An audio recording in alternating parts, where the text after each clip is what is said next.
Hi, here we are at Colleen's Gardens, and today I thought I would show you the progress of all the plants that have been growing into the greenhouse because they're busting out and we're getting ready to plant everything up for into their summer homes. So we've got lots of tomatoes. I think I planted 19 varieties altogether. A lot of these along the outside here are my cherry tomatoes. There's Sun Gold for my youngest son. And we've got a Super Sweet 100. This guy's a Sun Sugar. And there's other various Romas and slicers around. These peppers have been in these 4-inch pots way too long. I think it's like having too tight shoes that you really want to get out of. So they're going to get planted up.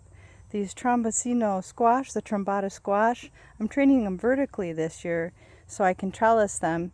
And they're going to get potted up. They're doing just so great, the Trombata squash. So we've got, like I said, a few more tomatoes here that are busting out and getting ready. They're already flowering. And more peppers in here, little guys, and some more flowers and some basil. And I realize I'm just a little bit behind in my planting this year. I had a surgery earlier this spring and it just kind of set me back on everything a little bit, but you know what, we're still going to have plenty of produce, and we're going to have more tomatoes than we know what to do with pretty soon. I also have some of these little guys over here. These are some scragglers that were still in the house, and we'll see what they do, if they're going to make it or not. Looks like some of them are doing pretty well.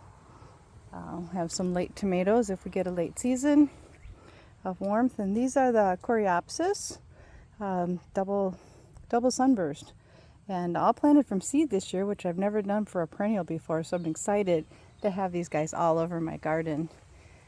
The leeks in the back here are going to be going in my little raised bed that I have, and then we've got lots of lavender that I love to grow.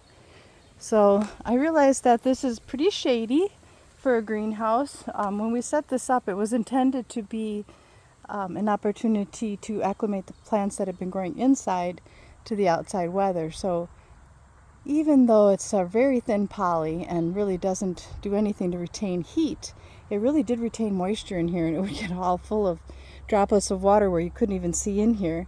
And the plants just loved it. By morning the sun would hit it, and then it would be warm in here, and everything just thrived. I was amazed.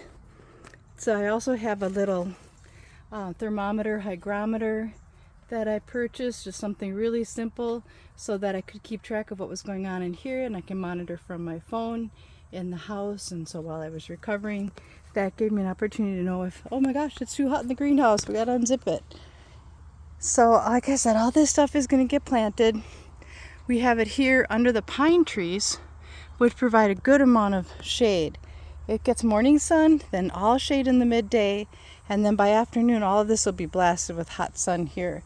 So I think they're pretty much ready to get put into their summer home, and that'll just be bigger pots this year.